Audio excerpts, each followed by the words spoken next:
Hello what's up, कैसे हैं आप सब। स्वागत है आप सबका आज की इस प्यारी सी रिवीजन वीडियो में। देखो, प से प्यारी, प से पियर रिव्यू, मजा आ जाएगा आज। और मैं आपको एक बात बता दूं, मैंने अभी पनीर पराठा ऑर्डर किया, ठीक है। उसको आने में 20 से 25 मिनट लगेंगे, तो हमारा भी ये टारगेट रहेगा कि 20 से 25 मिनट में हम पूरी की पूरा पियर रिव्यू रिवाइज कर लें।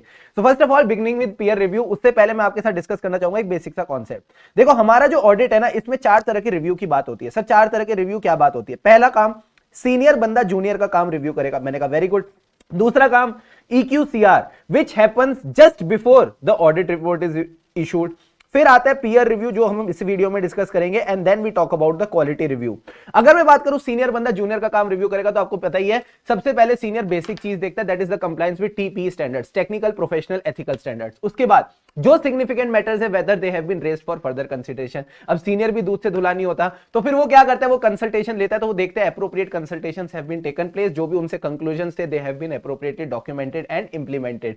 फिर आप बोलोगे सर क्या कंसल्टेशन लेके there may be a need to revise the nature, timing and extent of work perform. जब आप वर्क परफॉर्म करोगे तो एविडेंस मिलेगा, एविडेंस मिलेगा तो ऑब्जेक्टिव इज अचीव्ड और नॉट, ये आप चेक करके चलते हो। तो ये बात हमने कहां सीखी? सर, ये बात हम सीखते हैं SQC1 में। मैंने कहा वेरी वेरी गुड। उसके बाद आता है सर EQCR। EQCR कब आता है? जब ये ऊपर वाले काम सारे खत्म हो चुके होते हैं, that is the audit report is just about to be issued, तो उस टाइम पे EQCR उससे पहले आता है। This is specially in case of, कैसे लिख रहे हो सर ये? This is specially in case of listed entity. Listed entities के केस में EQCR होता है। सर, EQCR क्या करता है? वो छोटी मोटी चीजें नहीं देखता, वो सबसे मोटी मोटी चीजें देखता है। सर, मोटी मोटी का क्या मतलब है? मोटी मोटी का मतलब है 8888, यानी वो देखता है इंडिपेंडेंस। इंडिपेंडेंस सबसे पहले देखता है। अगर सर इंडिपेंडेंस नहीं है तो क्या it is a significant matter? The answer is yes, ये बड़ी सिग्निफिकेंट रिस्क है। तुमको कैसे पता सिग्निफिकेंट है? सर, ये हमारी जजमेंट है। याद आ रहे छोटे छोटे points? Yes sir.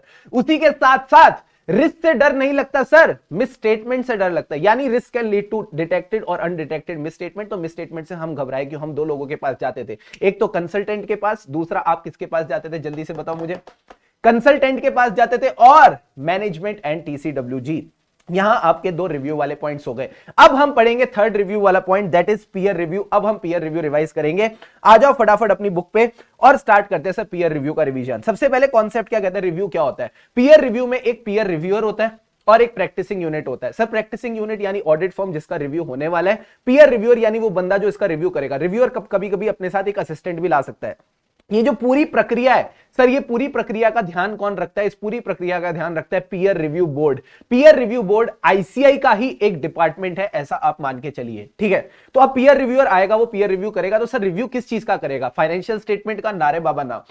Audit report का? नारे बाबा ना। वो पूरे ऑडिट इंगेजमेंट का रिव्यू करेगा। टू बी प्रिसाइज, वो पूरी अश्योरेंस सर्विसेज का रिव्यू करेगा। तो आपने बस इतनी बात ध्यान रखनी है, peer review means review of the systems and procedures. जो हमारी प्रैक्टिसिंग यूनिट ने सिस्टम्स एंड प्रोसीजर लगा रखे हैं, क्या वो क्वालिटी मेंटेन कर पा रहे हैं as envisaged by, as required by the technical professional ethical standard. जैसी क्वालिटी हमारे स्टैंडर्ड्स चाहते हैं, क्या ये प्रैक्टिसिंग यूनिट वैसी क्वालिटी ला पा रही है? मैं कहता हूं प्रोसीजर्स एंड सिस्टम्स लगाना अलग बात है, साथ ही साथ क्या वो कंसिस्टेंटली अप्लाई हुए during the period under review, वो भी एक इंपॉर्टेंट बात आ जाती है। आप फिर से, मैं आपसे एक सवाल पूछता हूं, कौन सी सर्विसेज की क्वालिटी चेक करोगे? अश्योरेंस की या बाकी? सर, अश्योरेंस सर्विसेज की क्वालिटी चेक होगी। बाकी सर्विसेज को tata bye bye goodbye, उनकी हम यहां पे क्वालिटी चेक नहीं करेंगे। अगला सवाल आता है सर, न्यू यूनिट का क्या मतलब है? न्यू यूनिट यानी ऐसा यूनिट जो 2 चीजें हो सकती हैं, या तो उसको स्टेब्लिश हुए 12 महीने से कम हुए हैं। क्या आप ये बात समझते हैं? हाँ जी। सो सबसे पहले न्यू यूनिट के केस में आपने 2 चीजें चेक करनी है, या तो इसकी date of establishment is less than 12 months, बेचारा नया नया आया है। दूसरा है तो पुराना, बट आज तक इसके कोई अश्योरेंस सर्विस रेंडर ही नहीं की। अगर इन दोनों में से कोई भी कंडीशन मैच हो जाती है तो आप इसको न्यू यूनिट बोलेंगे। फिर आता है सर ब्रांच का पीयर रिव्यू। तो ब्रांच का पीयर रिव्यूअर कौन होगा? जो ब्रांच का पीयर रिव्यू करे, सिंपल सी बात है, तो उसको अपन ब्रांच पीयर रिव्यूअर कहते हैं। देन कम्स द सवाल, what is the objective of peer review? क्या इसका ऑब्जेक्टिव है कमियां निकालना, या फिर फर्म को हेल्प करना in improving the quality of service? The answer is second point. इसका काम है फर्म को हेल्प करना to improve its quality of services. ये कहता है हम चेक करेंगे whether the members are complying with the TPE standards, technical professional ethical standard. इसी स्टैंडर्ड की हम बार बार इस चैप्टर में बात करते हैं, इंक्लूडिंग अदर रेगुलेटरी रिक्वायरमेंट, यानी लॉज एंड रेगुलेशन से तो कंप्लाई करना ही है। एंड इनसे कंप्लाई करने के लिए, बाहर वाली रिक्वायरमेंट से कंप्लाई करने के लिए फर्म के अंदर क्या प्रॉपर सिस्टम्स हैं including documentation to amply demonstrate the quality of assurance services. तो बाहर वाली रिक्वायरमेंट्स का चेक करेंगे कंप्लाई करते हैं कि नहीं, उनसे कंप्लाई करने के लिए इन्होंने अपने फर्म के अंदर प्रॉपर सिस्टम्स रख रखे हैं कि नहीं। हमारा काम कमियां निकालना नहीं है, डेफिशिएंसीज निकालना नहीं है, but to improve the quality of services rendered by the member. Then comes ICI का one of the favorite questions, scope of peer review. Sir peer review के scope में क्या होगा, हम क्या चीजें रिव्यू करेंगे? मैंने कहा सबसे पहले तो 3 compliances with the technical professional ethical standards, very very good. दूसरा, उनसे कंप्लाई करने के लिए लोग मेहनत करते होंगे सर, उसको कहते हैं ऑडिट। तो क्या आपने कंप्लाई किया with the directions, with the guidelines, come on, with the directions, with the guidelines issued by the council of ICI to the members, including the fees to be charged, number of audits undertaken, register of assurance engagement during the year. Basically आपके audit assignments की detail के regarding आपने comply करके चलना है। दूसरी चीज, council के ही guidelines regarding the articles and audit assistant, ये काम करेगा कौन? मैंने कहा आर्टिकल असिस्टेंट, तो ये भी कंप्लाई करके चलना है। तो 3 चीजों से कंप्लायंस आपने करनी है with the TP standards, instructions and guidelines of the council. पहला रिगार्डिंग द ऑडिट असाइनमेंट, दूसरा regarding the article and audit assistant. क्या ये तीनों बातें दिमाग में गई? Yes sir. अब एक बात बताओ, आर्टिकल से काम करने के लिए उसको ट्रेन करना जरूरी है, so there should be proper training programmes. अगर ट्रेनिंग होगी तो क्वालिटी ऑफ रिपोर्टिंग बढ़ेगी। तो यही बेसिक 4-5 बातें आपने इसमें ध्यान रखनी है। इसमें एक एडिशन हुआ है, that is the self evaluation under audit quality maturity model. तो ये भी चीज आप चेक करेंगे कि क्या इन्होंने ये फॉर्म भरा है या नहीं। अब सर एक सवाल आता है, इतनी देर से आप बोल रहे हो टेक्निकल प्रोफेशनल एथिकल स्टैंडर्ड्स, ये होते क्या हैं? तो मैंने कहा सबसे पहले स्टैंडर्ड के बारे में आपने कब सुना था? अकाउंटिंग स्टैंडर्ड्स के टाइम पे। तो 3 तरह के अकाउंटिंग स्टैंडर्ड्स आप ध्यान रखेंगे। Accounting standards which are issued by ICI for the entities other than companies. दूसरे आपके सेक्शन 133 वाले, एक तो अकाउंटिंग स्टैंडर्ड्स, एक इंडियन अकाउंटिंग स्टैंडर्ड, ये 3 आपने ध्यान में रख के चलने हैं। फिर हम बात करेंगे स्टैंडर्ड्स ऑन ऑडिटिंग की। तो जितने भी स्टैंडर्ड्स ऑन ऑडिटिंग है, एसक्यूसी है, एसएई है, एसआरएस है, जिनके बारे में आप पढ़ते हो, इन सब से भी कंप्लाई करके चलना है। और सिर्फ इससे नहीं, शेड्यूल 3 बेचारा नाराज हो जाएगा, तो शेड्यूल 3 को भी ध्यान रखेंगे। शेड्यूल 3 को प्यार से बोलते हैं framework for preparation and presentation of financial statement. बहुत बार सुना होगा आपने। तो वो जो framework for preparation and presentation of financial statement है, उससे preface to the standards on auditing है, preface to the standards on control है, उसके ऊपर आपने कंप्लाई करना है। And last point is relevant laws and regulation, इनसे भी आप चेक करेंगे कंप्लायंस हुई कि नहीं। सो ओवरऑल मैं कहता हूं, कहने को ये टेक्निकल प्रोफेशनल एथिकल स्टैंडर्ड है, इसमें आ जाते हैं accounting standard, standards on auditing, framework for preparation and presentation of financial statements, laws and regulation. इन्हीं 4-5 बातों को आपने ध्यान में रख के चलना है। अब सर सवाल आता है, अश्योरेंस एंगेजमेंट में क्या नहीं आता? पहले तो मैं बोलता हूं, कई बार बच्चों का डाउट आता है क्या sir internal audit assurance engagement है? The answer is yes, internal audit is assurance engagement, क्योंकि आप ओपिनियन दे रहे हैं अबाउट द इंटरनल कंट्रोल। ठीक है, तो जहां पे भी एक पर्सन अपना ओपिनियन दे रहा है, फिर से मैं बोल रहा हूं, जहां पे भी एक पर्सन अपना ओपिनियन दे रहा है, तो उसको आप अश्योरेंस एंगेजमेंट की डेफिनेशन में कवर करके चलेंगे। अब कुछ ऐसी चीजें जिनको अश्योरेंस एंगेजमेंट नहीं कहते, जैसे management consultancy, it is not a assurance engagement. ठीक है, आप कंसल्टेंसी दे रहे हो, आप उनको एडवाइस दे रहे हो, ओपिनियन नहीं दे रहे हो। दूसरी चीज, जो भी आपकी टैक्स रिलेटेड चीजें, आप टैक्स की रिटर्न फाइल कर रहे हो, टैक्स अथॉरिटी के आगे रिप्रेजेंटेशन दे रहे हो, वो भी नहीं आएगा। फाइनेंशियल स्टेटमेंट बना रहे हो या कोई और इंफॉर्मेशन बना रहे हो, वो भी इसके अंदर नहीं आता। साथ ही साथ जो ड्यू डिलिजेंस और एक्सपर्ट टेस्टिमनी वाली चीजें हैं, वो सब चीजें भी इसके अंदर नहीं आती। I hope these points are clear to all of you. Now comes another point, applicability, और यहां पे इनकी अमेंडमेंट है, ध्यान रखना।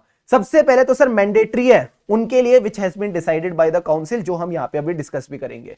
प्लस अगर प्रैक्टिसिंग यूनिट चाहे, फिर से बोल रहा हूं प्लीज लिसन, अगर प्रैक्टिसिंग यूनिट चाहे तो वो वॉलंटरीली भी अपना पीयर रिव्यू करवा के चल सकती है। अब सर एक स्पेशल केस है, देखो ध्यान से समझना। Board based on specific information receive from the secretary of ICI, ICI की सेक्रेटरी इनको इंफॉर्मेशन दे रही है, किसको? बोर्ड को। सर कौन सा बोर्ड है ये? Central board of secondary education, CBSE. नालायक, बोर्ड का मतलब है peer review board. Peer review board के पास इंफॉर्मेशन आई है from the secretary of ICI और डिसिप्लिनरी डायरेक्टरेट, याद है डिसिप्लिनरी डायरेक्टरेट जिसकी हम प्रोफेशनल एथिक्स में बात करते थे, और एनी अदर रेगुलेटर। मैं कहता हूं किसी ने भी इंफॉर्मेशन दी है बोर्ड को, which in the opinion of board requires a special peer review, then he may conduct a special peer review for such period determined by the board. तो कौन 3 लोग हैं जो ये इंफॉर्मेशन दे सकते हैं? मैं कहता हूं आईसीआई की सेक्रेटरी। खुश हो गए तुम सुन के? हाँ। और दूसरा कौन है सर? दूसरे हैं हमारे डिसिप्लिनरी डायरेक्टरेट, तीसरा कोई और रेगुलेटर। ठीक है, इन तीनों में से कोई भी अगर इंफॉर्मेशन देगा और उसको लगता है नहीं पीयर रिव्यू होना चाहिए, तो स्पेशल पीयर रिव्यू होगा, नॉर्मल पीयर रिव्यू नहीं, स्पेशल पीयर रिव्यू। अब ये कहता है कई ऐसी फर्म्स होंगी जिनके पास आज की डेट में पीयर रिव्यू सर्टिफिकेट है, और एक पीयर रिव्यू सर्टिफिकेट की वैलिडिटी जनरली 3 साल होती थी। तो अगर 3 साल की वैलिडिटी वाला पीयर रिव्यू सर्टिफिकेट है, तो क्या वापस पीयर रिव्यू कराना है after these guidelines? The answer is no. जब तक आपका सर्टिफिकेट वैलिड है, चुपचाप अपने ऑडिट अश्योरेंस एंगेजमेंट जो भी है करते जाओ। जब वो सर्टिफिकेट एक्सपायर होने आए, तब आप एक नया सर्टिफिकेट लेने की प्रक्रिया स्टार्ट कर सकते हैं। अब सवाल आता है सर कौन से फेज में कौन सी फर्म्स को रिव्यू कराना है। सबसे पहले तो फेज 1/4/22 से लेके 31 मार्च 23 तक, ठीक है। जो भी लिस्टेड एंटिटीज का ऑडिट करे उसके लिए मैंडेटरी है। Got it? Yes sir. फिर आते हैं sir phase 2 which start from 1/4/23, यानी अभी 1 अप्रैल 2023 को ये स्टार्ट हो चुका है। ये कहता है कि अगर आपकी जो फर्म है ये अनलिस्टेड पब्लिक कंपनीज का कर रहे हैं, सर लिस्टेड वाली तो ऊपर कवर हो गई, उनको तो पीयर रिव्यू कराना ही कराना है। अगर ये अनलिस्टेड पब्लिक कंपनीज हैं तो इसकी लिमिट्स वही है जो एनएफआरए वाली लिमिट्स थी। याद है आपको एनएफआरए की limits? Paid up share capital greater than equal to 500 crore और turnover greater than equal to 1000 crore और loans debentures and deposits greater than equal to 500 crore as on 31 March of the previous year. तो अगर ये तीन कंडीशंस पूरी हो जाती हैं जिस कंपनी का आप ऑडिट कर रहे हो, उसमें से कोई भी कंडीशन, बेसिकली तीनों की पूरी होंगी, कोई भी एक कंडीशन पूरी हो जाएगी तो फिर आपको एज अ प्रैक्टिसिंग यूनिट एक पीयर रिव्यू सर्टिफिकेट लेके आगे बढ़ना पड़ेगा। These are the same limit as NFRA application as I already told. Plus अगर आपके प्रैक्टिसिंग यूनिट में 5 या उससे ज्यादा पार्टनर है तो भी आपके लिए मैंडेटरी है। आई फील ये फेज 1 और फेज 2 आपको अच्छे से याद होना चाहिए। फेज 1 लिस्टेड एंटिटी, फेज 2 1/4/23 से एनएफआरए वाली कंपनीज का अगर आप ऑडिट कर रहे हो बेसिकली 500 करोड़, 1000 करोड़, 500 करोड़ तो भी आपके ऊपर ये लग जाएगा। एंड तीसरा, आपकी अगर फर्म के पार्टनर्स 5 या उससे ज्यादा है तो भी लग जाएगा। बाकी लिमिट्स को एक बार बस रीड कर लेना, that's all that you need to do. अगर किसी के पास ऑलरेडी प्रैक्टिसिंग यूनिट सर्टिफिकेट है उसको नया लेने की जरूरत नहीं है, चुपचाप उसको खत्म होने की वेट करे, जैसी वैलिडिटी एक्सपायर हो जाएगी फिर वो नया ले सकता है। सर इसमें एक बात बताओ, यहां पे वो चीज मैंने स्कोप में नहीं लिख रखी थी but I want to ask you, क्या मैं सारी एश्योरेंस एंगेजमेंट चेक कर सकता हूं कितने भी साल पुरानी? The answer is no. यहां पे एक बात लिख के चलना, the scope is limited to the assurance engagement undertaken in the past 3 years। पिछले 3 सालों को ही आप इसमें कंसीडर कर सकते हो, उससे पुरानी एंगेजमेंट आप चेक नहीं कर सकते। तो प्लीज इस लाइन को यहां पे ध्यान में रख के चलना। अब सर सवाल आता है क्या, पूछो मेरे से क्या? सर पीयर रिव्यू बोर्ड की आप जो बातें कर रहे हो इसमें होंगे कौन? मैंने कहा मेजॉरिटी होगी काउंसिल की, यानी 50% या उससे ज्यादा लोग तो हमारे आईसीआई के काउंसिल के होंगे। प्रेसिडेंट किसका होगा? काउंसिल का होगा। और इसमें एक अमेंडमेंट आई और आईसीआई ने बोला मिनिमम 6 मेंबर होंगे, कम से कम 6 मेंबर तो इसमें होने ही होने चाहिए। चेयरमैन और vice chairman from the council and they may be rotated every year. Term of 2/3 member, जैसा आपका 152 सबसेक्शन 6 में भी होता है लॉ में, term of 2/3 member shall be 3 years और the council term which ever is earlier. तो याद रखना 3 साल और काउंसिल टर्म जो भी कम है वो रहेगा। Casual vacancy shall be filled by the council. And ये जो डरावने लोग हैं, डिसिप्लिनरी बोर्ड हो गया, बोर्ड ऑफ डिसिप्लिन हो गया, डिसिप्लिनरी कमेटी हो गया, इन सबको हम इसका पार्ट नहीं बनाएंगे। Now sir what is the eligibility of becoming a peer reviewer? तो इधर देखो हाँ, क्या एलिजिबिलिटी है? देखो 2 लोग हो सकते हैं, एक तो बचपन से प्रैक्टिस कर रहा है। सर बचपन से मतलब जैसे ही वो क्वालिफाई हुआ एज अ चार्टर्ड अकाउंटेंट उसने अपनी प्रैक्टिसिंग स्टार्ट कर दी। दूसरे जो पहले तो इंडस्ट्री में गए, जॉब्स में गए, फिर जॉब्स के बाद प्रैक्टिस में आए। ठीक है, समझ आ गए दोनों लोग? तो हम डिपेंडिंग ऑन देम हम डिसाइड करेंगे क्या क्राइटेरिया होगा। अगर तो आपने सबसे पहले प्रैक्टिस से स्टार्ट किया, ठीक है, if you are a member in practice तो आपके पास 7 साल का प्रैक्टिसिंग एक्सपीरियंस होना चाहिए। ठीक है सर। दूसरा, अगर आप इंडस्ट्री से प्रैक्टिस में आए तो 10 साल इंडस्ट्री का एक्सपीरियंस और 3 साल प्रैक्टिसिंग का एक्सपीरियंस। तो ये कहता है 10 years of industry experience and 3 years of practising experience. अगर आप देखोगे 10 - 3 = 7, तो ये नंबर गेम ध्यान में रख के चल सकते हो। प्लस ये जो लोग हैं इनको कई सारी ऐसी इंफॉर्मेशन मिलेगी प्रैक्टिसिंग यूनिट की जो इनको शायद वैसे कभी ना मिले। ठीक है, वो थोड़ी कॉन्फिडेंशियल नेचर की होगी। तो ये साइन करेंगे एक declaration including a declaration of confidentiality. Plus ये लोग ट्रेंड होने चाहिए, इतनी बड़ी बड़ी प्रैक्टिसिंग यूनिट्स का पीयर रिव्यू करने जाने तो इनको एक टेस्ट पास करना है। ठीक है, they need to take proper training and they need to give test after that। and last में आप ये बात ध्यान रखना, ये लोग बिगड़े हुए नहीं होने चाहिए। ठीक है, ये चेक करने जा रहे हैं फर्म बिगड़ी हुई है कि नहीं, और खुद बिगड़े हुए होंगे तो काम कैसे बनेगा। तो इनके खिलाफ कोई डिसिप्लिनरी एक्शन पेंडिंग नहीं होना चाहिए, कोई डिसिप्लिनरी प्रोसीडिंग पेंडिंग नहीं होनी चाहिए। इनका और फर्म का कोई लेना देना नहीं होना चाहिए। सर लेना देने का क्या मतलब है? इनके और फर्म के बीच में कोई कॉन्फ्लिक्ट ऑफ इंटरेस्ट नहीं होना चाहिए। ये जो पीयर रिव्यूअर है या फिर इसका जो क्वालिफाइड असिस्टेंट है, ठीक है, इन्होंने क्या बोला देखो, पार्टनर और पर्सनल हैज ऑब्लिगेशन और conflict of interest with the practising unit तो नहीं कर सकते। Plus he should have, sir he should मतलब पीयर रिव्यूअर की बात कर रहा हूं, असिस्टेंट की बात अभी नहीं कर रहा। पीयर रिव्यूअर ने जिस फर्म का ये पीयर रिव्यू करने जा रहा है उसके किसी पार्टनर के अंडर आर्टिकलशिप ट्रेनिंग नहीं कर रखी होनी चाहिए, ये बात आप ध्यान रखेंगे। प्लस लास्ट पॉइंट जो आपने ध्यान रखना है, reviewer shall not accept any professional assignment 2 years from 2 years before the date of appointment. तो यही 4-5 बातें आपने ध्यान रखनी है। वापस एक बार फटाफट रिवाइज कर लेते हैं। मेंबर इन प्रैक्टिस है 7 साल का एक्सपीरियंस, इंडस्ट्री से प्रैक्टिस में आए 10 साल 3 साल, वेरी वेरी गुड। साथ ही साथ ये ट्रेनिंग करेंगे, टेस्ट देंगे, कॉन्फिडेंशियलिटी का डिक्लेरेशन फाइल करेंगे। ये बिगड़े हुए नहीं होने चाहिए, मतलब no disciplinary action, no disciplinary proceeding, plus इनका और इनका कोई कॉन्फ्लिक्ट ऑफ इंटरेस्ट नहीं होना चाहिए। और बताओ सर, और बड़ी बड़ी बढ़िया मजेदार बातें कर रहे हो, और बताओ, इसने जो रिव्यूअर है इसने इनके पार्टनर के अंडर कोई आर्टिकलशिप ट्रेनिंग नहीं कर रखी होनी चाहिए। एंड लास्ट पॉइंट इज 2 साल का कूलिंग पीरियड, 2 साल पहले 2 साल बाद, यानी 2 years बिफोर 2 years आफ्टर इन्होंने कोई प्रोफेशनल असाइनमेंट इनसे एक्सेप्ट नहीं करा होना चाहिए। I hope this points are crystal clear to all of you. बहुत इंपॉर्टेंट है, अच्छे से करके जाना। अब आता है सर सवाल क्वालिफाइड असिस्टेंट का। अब रिव्यूअर अकेले तो जाएगा नहीं, अपने साथ एक छोटू लेके जाएगा। ये छोटू भी ऐसा वैसा छोटू नहीं है, चार्टर्ड अकाउंटेंट छोटू है, तो ये भी चार्टर्ड अकाउंटेंट होना चाहिए। Plus he should not be disqualified under section 8 और 21 of the chartered accountant act, यानी इसके खिलाफ कोई प्रोसीडिंग्स वगैरह नहीं होनी चाहिए। अनसॉल्वेंट बंदा नहीं होना चाहिए, अनडिस्चार्ज इंसॉल्वेंट नहीं होना चाहिए। डिस्चार्ज है तो इसके पास सर्टिफिकेट होना चाहिए कि सेंट्रल गवर्नमेंट इसको बोले कि इसकी गलतियों की वजह से नहीं हुआ था, इसकी किस्मत खराब थी, इस वजह से ये हुआ। तो ये सब आप चीजें सेक्शन 8 में पढ़ के आते हो, तो उसको आप साथ साथ रिवाइज करके चल सकते हो। दूसरी चीज जो आपने इसमें ध्यान में रखनी है वो ये है कि ये भी डिक्लेरेशन ऑफ कॉन्फिडेंशियलिटी साइन करेगा। प्लस ही बीइंग अ छोटू, इसका कोई डायरेक्ट इंटरफेस नहीं होगा with the practising unit and with the peer review board. तो यही बेसिक बातें आपने ध्यान में रखनी है। And he should be from the firm of reviewer as a partner और paid assistant as per the records of ICAI. Now sir what will be the approach of peer reviewer? बड़ी simple approach है। आप review करने जा रहे हो, आप audit assignments review करने जा रहे हो, तो सबसे पहले तो आपको सैंपल चुनने पड़ेंगे। सर सैंपल में हम देखेंगे क्या?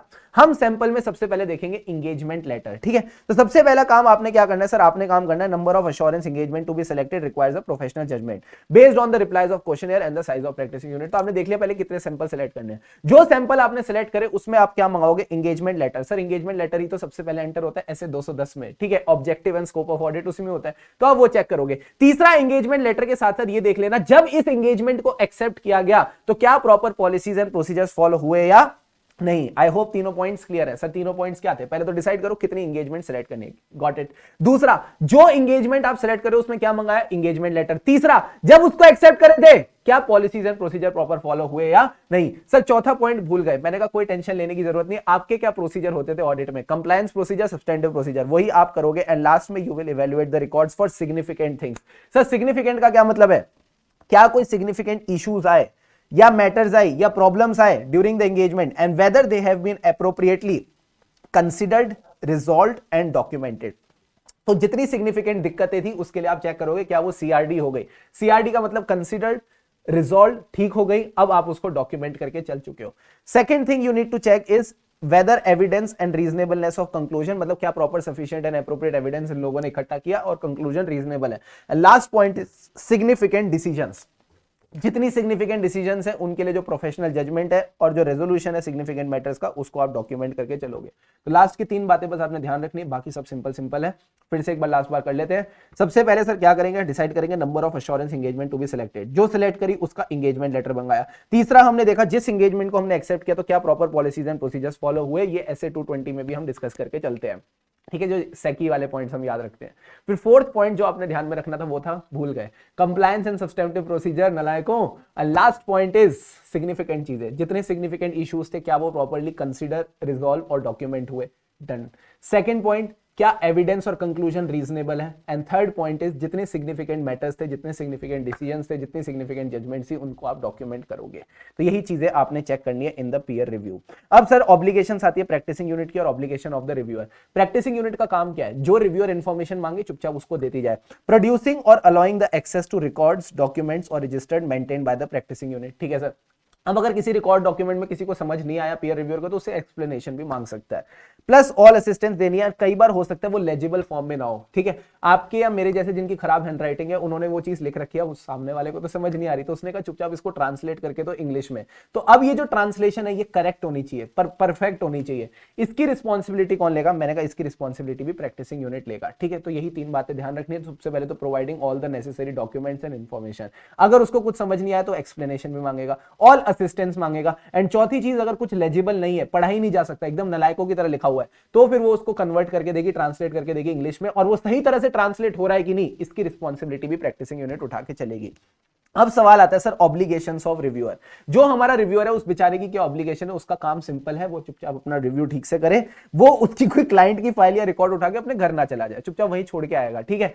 प्लस इसमें एक बात ध्यान रखना, रिव्यूअर ने जब अपनी रिपोर्ट दी, उस रिपोर्ट देने से 18 महीने के अंदर अंदर, देखो क्या कहता है, reviewer shall document all his working paper and submit a copy of his working papers to the board if called for by the board within 18 months of the submission of review report. यानी जिस दिन उसने review report submit करी उससे 18 महीने के अंदर अंदर बोर्ड उससे उसके वर्किंग पेपर मंगा सकता है। तो क्या उसको वर्किंग पेपर देने पड़ेंगे? हां भाई हां। अगर प्रैक्टिसिंग रिव्यू बोर्ड जैसा कुछ नहीं होता, पीयर रिव्यू बोर्ड उससे वर्किंग पेपर मांगे तो उसको वो वर्किंग पेपर देने ही देने पड़ेंगे। इसको आप मार्क कर लीजिए for MCQ point of view, very very important.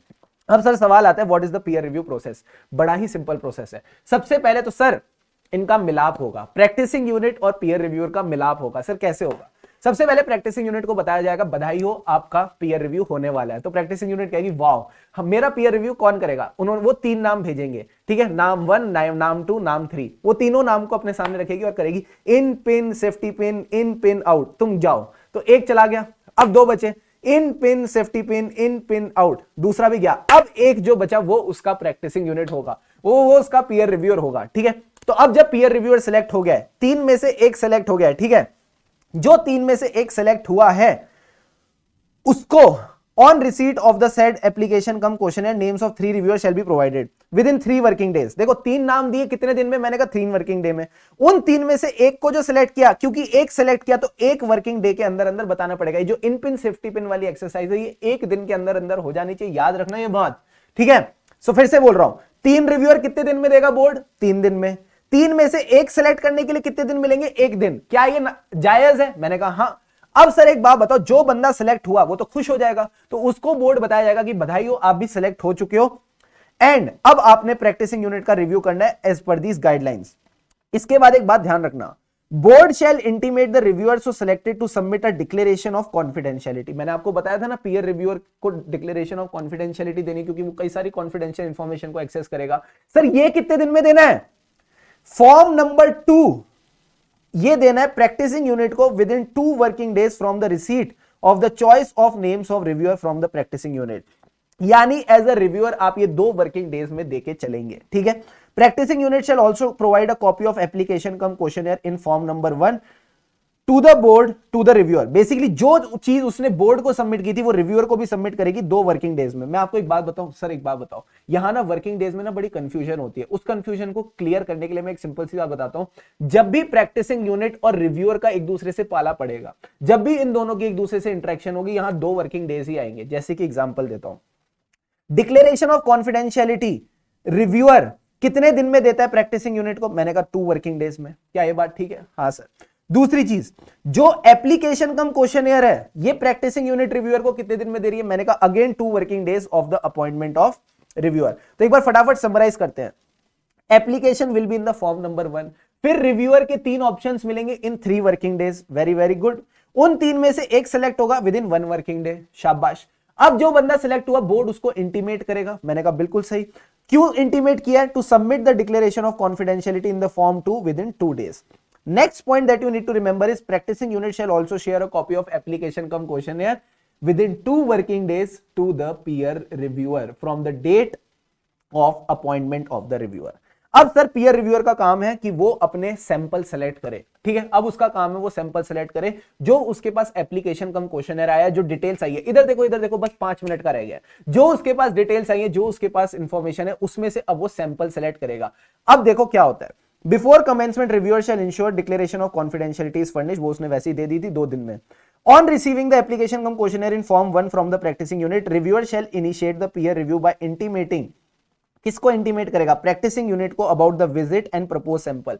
ये कह रहा है कि मैं आके सारे सैंपल चेक करूंगा, मैं विजिट करूंगा, बट उसके लिए उसको सैंपल शेयर करने पड़ेंगे। सर सैंपल कौन से फॉर्म में शेयर होंगे? फॉर्म नंबर 5 देखो एस की तरह दिखता है, तो एस फॉर सैंपल्स, ये सैंपल शेयर करेगा फॉर्म 5 में। सर अगर इसको एडिशनल सैंपल चाहिए तो ये फॉर्म 6 हो जाएगा। एंड याद रहे practising unit shall provide those additional sample within 1 working day. अब ये देखो क्या कह रहा है सर, जो सैंपल इसको चाहिए, इसको कितने दिन में शेयर करने चाहिए प्रैक्टिसिंग यूनिट के साथ, हम दोनों ने कमिटमेंट किया था। जब भी रिव्यूअर को प्रैक्टिसिंग यूनिट से कोई बात करनी होगी, इन दोनों के बीच का कुछ होगा, तो 2 वर्किंग डेज मिलेंगे। तो रिव्यूअर को अगेन हमने 2 वर्किंग डेज दिए of receiving the information from practising unit to select the assurance engagement that he would like to review and intimate to the practicing unit and board in the form number 5। आप ये कह सकते हो point number 2 and point number 4 are going hand in hand. जो 2 point और 4th point है, ये hand in hand जा रहे हैं। आप फॉर्म नंबर 5 सबमिट करेंगे 2 वर्किंग डेज में टू द प्रैक्टिसिंग यूनिट।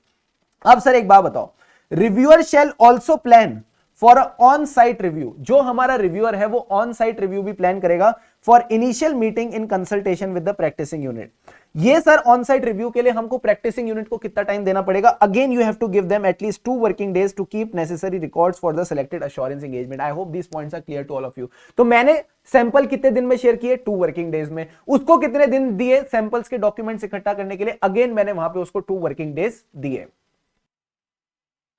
मैं ना बीवी सर वाले उसमें कर रहा था तो बड़ा ऑड लग रहा था, मैंने कहा ये क्या हो रहा है, ये फ्रेम ही अलग लग रहा है। अब सही हो गया आई थिंक, ठीक है, नाउ इट्स फाइन। अब मैं क्या कहता आपको, 2 वर्किंग डेज हमने उनको दिए, तुम चुपचाप अपना सारे डॉक्यूमेंट्स वगैरह इकट्ठे करो। नेक्स्ट पॉइंट इज, सर ये 2-2 करके ना मेरे को लगता है 20 हो गया। Very good. तो पूरा का पूरा पीयर रिव्यू प्रोसेस जो है वो 20 वर्किंग डेज में कंप्लीट होना है from the date of intimation to the practising unit कि आप सिलेक्ट हो चुके हो। देखो क्या कह रहा है, reviewer and practising unit shall mutually cooperate and ensure that entire review process is completed within 20 working days from the date of receipt of application from the practicing unit for being peer reviewed or from the date of notifying the practicing unit about the selection of review। यानी जहां से ये चीज शुरू हुई वहां से 20 working days के अंदर अंदर ये चीज खत्म हो जानी चाहिए। सर न्यू यूनिट का क्या, वो बेचारे के केस में पीयर रिव्यू कितने टाइम में कंप्लीट होगा? तो मैंने कहा न्यू यूनिट के केस में ये 7 वर्किंग डेज में कंप्लीट हो जाना चाहिए from the date of receipt of application cum questionnaire from the practising unit for being peer reviewed. देखो न्यू यूनिट के केस में ना दिक्कत क्या है, इसके पास कोई ऑडिट असाइनमेंट ही नहीं हो सकता। तो फिर ये क्या करेगा सर, ये अपने पॉलिसीज दिखाएगा, अपने प्रोसीजर दिखाएगा कि हम ये सब चीजें कंप्लाई करके चलेंगे, बस आप हमको पीयर रिव्यू सर्टिफिकेट दे दो ताकि हम लिस्टेड एंटिटी का ऑडिट कर पाए। ठीक है, तो यही बात आपने ध्यान में रखनी है। सर अब सवाल आता है एग्जीक्यूशन का। तो यहां पे अभी क्या चल रहा था, sample selection, sample communication in the form number 5, 2 working days में कम्युनिकेट करना है। वो 2 वर्किंग डेज मिलेंगे चीजें इकट्ठी करने के लिए। अब जब सारा माल इकट्ठा हो गया, अब पीयर रिव्यूअर जाएगा for the purpose of execution, for the purpose of on site review. ये ऑन साइट रिव्यू सर कितने दिन चलेगा? इन्होंने कहा 6 वर्किंग डेज। देखो है तो पूरे हफ्ते के लिए, बट हफ्ते में Sunday is not a working day. Sunday को तो आप चाय चावल खाते हो। सर चाय चावल क्या होता है? मतलब कड़ी चावल खाते हो। ठीक है, तो कड़ी चावल खाना घर पे बैठ के कोई दिक्कत की बात नहीं है। 6 वर्किंग डेज मिलेंगे, इससे ज्यादा ऑन साइट रिव्यू के लिए टाइम नहीं मिलेगा। फिर हम बात करते हैं sir compliance review, general control. इसके लिए अपन ने निमोनिक भी बनाया था, independent cops. Sir independent cops का क्या मतलब है? Independence, consultation, office administration, professional skills and standard, staff recruitment, selection and development. तो यही बातें आपने ध्यान में रखनी है। अगर इंडिपेंडेंट कॉप्स होंगे तो सारे कंट्रोल्स मेंटेन रहेंगे। Now comes the next level question, selection of assurance service engagements for review. देखो यहां पे ना कई बच्चों को कंफ्यूजन होती है, सर क्या, अगर आईसीआई पूछे right a note on sample selection bye the reviewer, तो सैंपल सिलेक्शन में आप इसकी बात करोगे या फिर ये जो पूरा प्रोसीजर डिस्कस किया सर इसकी बात करोगे? क्या उन्होंने आपसे पूछा what are the factors that you will consider in deciding the number of samples to be selected? अगर वो फैक्टर्स पूछ रहे हैं कि किन फैक्टर्स के बेसिस पे आप डिसाइड करोगे कितने सैंपल लेने हैं, तो फैक्टर्स की बात तो यहां कर रखी है कि इन सारे फैक्टर्स पे डिपेंड करेगा कि आप कितने सैंपल लोगे। बट अगर वो पूछ रहे सैंपल सिलेक्शन प्रोसेस, वो बोल रहे write a note on sample selection, तो आप इनकी बात करोगे 1 working day, 2 working day, 2 working day to arrange the sample. ये सारी बातें आपने करके चलनी है। अब सर सवाल आता है कि किस पे डिपेंड करेगा? तो मैंने कहा था आपको ये डिपेंड करेगा 2-3 चीजों पे। सर सबसे पहले तो आपके इंटरनल कंट्रोल्स, इंटरनल कंट्रोल यानी system of quality control which is generally preventing. फिर डिपेंड करेगा सर साइज पे, जितनी बड़ी हमारी ऑडिट फर्म उतने ज्यादा हम सैंपल सिलेक्ट करेंगे। ठीक है, साइज का मतलब है number of partners and members involve, number of location and branches involve. ठीक है, and last point is size and nature of assurance engagement. तो ये आपके साइज वाले पॉइंट हो गए, ये आपका कंट्रोल वाला पॉइंट हो गया। And last point is methodology, जो हमारी मेथोडोलॉजी है। ठीक है, जैसे ईवाई में होती है GAM, methodology generally adopted by the practising unit in providing the assurance service. यही 4-5 बातें आपने ध्यान रखनी है। अगेन सर किस पे डिपेंड करेगा कितने सैंपल सेलेक्ट करने? Control, size and methodology. फिर से बोलो, control, size and methodology. Control मतलब systems of quality control, size का मतलब है number of partners and members involve, number of locations and branches of the practising unit. ठीक है, मैं कहता हूं साइज में एक पॉइंट और इंक्लूड कर सकते हो, फीस। जितना बड़ा साइज होगा प्रैक्टिसिंग यूनिट का उतनी फीस चार्ज करेंगे, तो फीस भी अपन यहां पे कंसीडर कर सकते हैं। And last point is size and nature of the audit engagement. And last point was audit methodology involve. यही 5 बातें आप ध्यान में रख के चलेंगे। फिर आता है सर सवाल, क्या मैं इनिशियल सैंपल से ज्यादा सैंपल मांग सकता हूं? हाँ, आप एडिशनल इंफॉर्मेशन क्लैरिफिकेशन मांग सकते हैं, जिसके लिए मैंने आपको बताया था फॉर्म नंबर 6।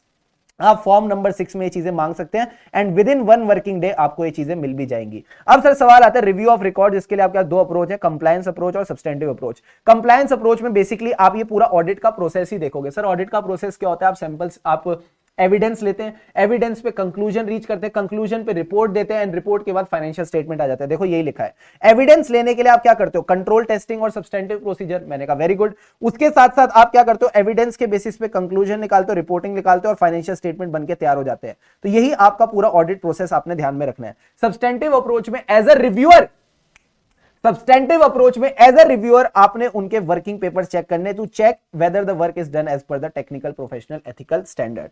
सर अगर ये न्यू यूनिट का पीयर रिव्यू है तो इस केस में क्या होगा? देखो, peer review of a new unit is conducted based on the antecedents of the partners and policy parameters. कह रहे पार्टनर्स की पास्ट हिस्ट्री क्या है, पॉलिसी के पैरामीटर्स क्या है, उसके बेसिस पे हम करेंगे for the conduct of attest function.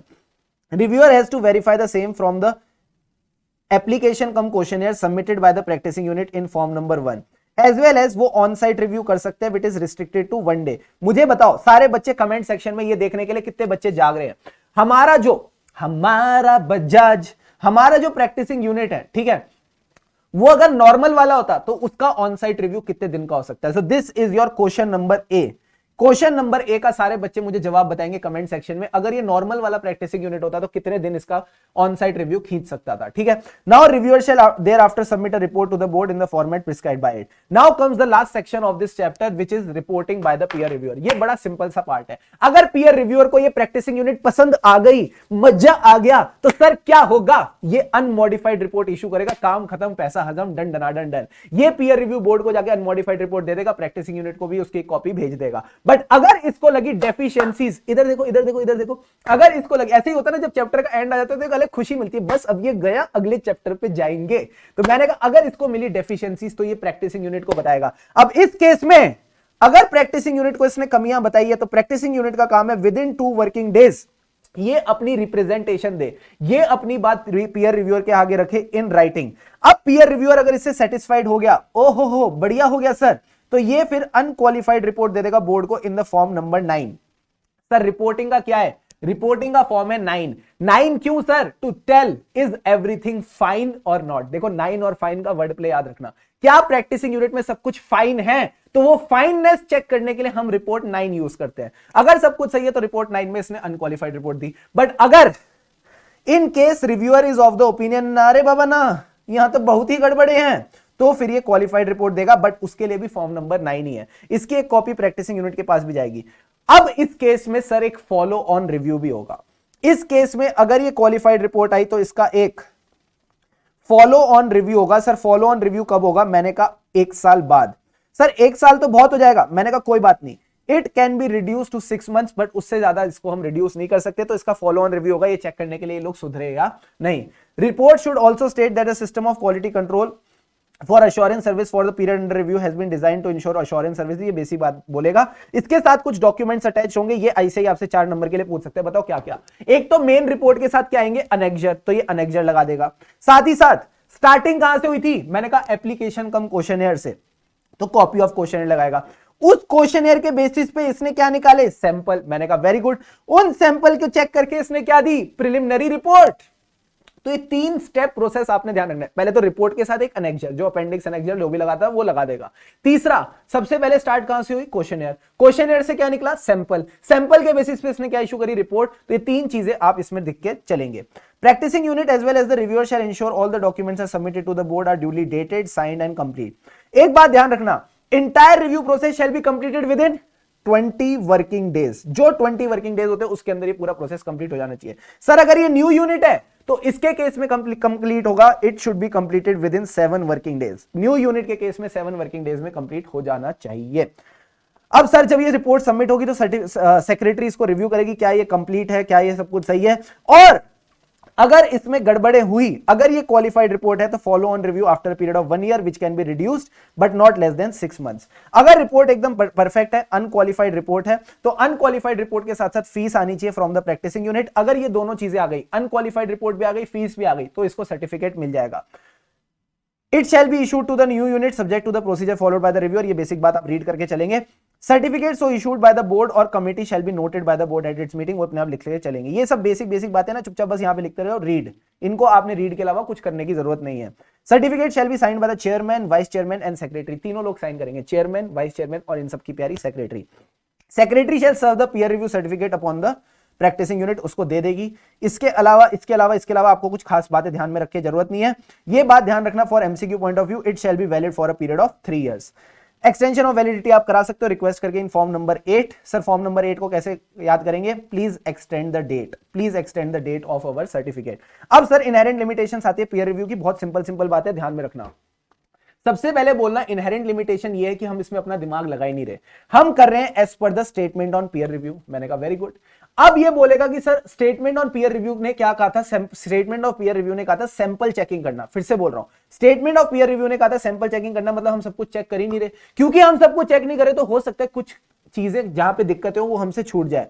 It may not necessarily disclose all the weakness in compliance with the technical standard and maintenance of quality since it would be based on selective testing। हम sample checking कर रहे हैं, selective testing कर रहे हैं, तो सारी की सारी वीकनेस डिस्क्लोज नहीं होगी। सबसे पहले स्टेटमेंट ऑफ पीयर रिव्यू, उसने क्या बोला? बोलो ना, तुम बोलते ही नहीं हो, करके कैसे देखने में मजा आएगा तुमको? सबसे पहले बोलो स्टेटमेंट ऑन पीयर रिव्यू। दूसरा क्या बोलता है सर? दूसरा का मतलब था, इन्होंने कहा स्टेटमेंट ऑफ पीयर रिव्यू ने सेलेक्टिव टेस्टिंग करनी है, तो सारी वीकनेसेस तो मिलेंगी। एंड तीसरी बात, हमारी इनहेरेंट लिमिटेशन नहीं है, इनहेरेंट लिमिटेशन है सब्जेक्ट मैटर अंडर रिव्यू। जो हमारा सब्जेक्ट मैटर अंडर रिव्यू है उसी के अंदर इनहेरेंट लिमिटेशन है, उसी के अंदर सिस्टम ऑफ क्वालिटी कंट्रोल के अंदर इनहेरेंट लिमिटेशन है। So the departure may occur and it may not be detected. याद है इंटरनल कंट्रोल की इनहेरेंट लिमिटेशन, वैसे ही सिस्टम ऑफ क्वालिटी कंट्रोल में भी इनहेरेंट लिमिटेशन होती है। तो तीन चीजें, statement of peer review may not disclose all the weakness because it is based on selective testing, and the third point is, and the main point is, हमारी दिक्कत नहीं है, सिस्टम में दिक्कत है, सिस्टम के अंदर खुद के अंदर इनहेरेंट लिमिटेशन है।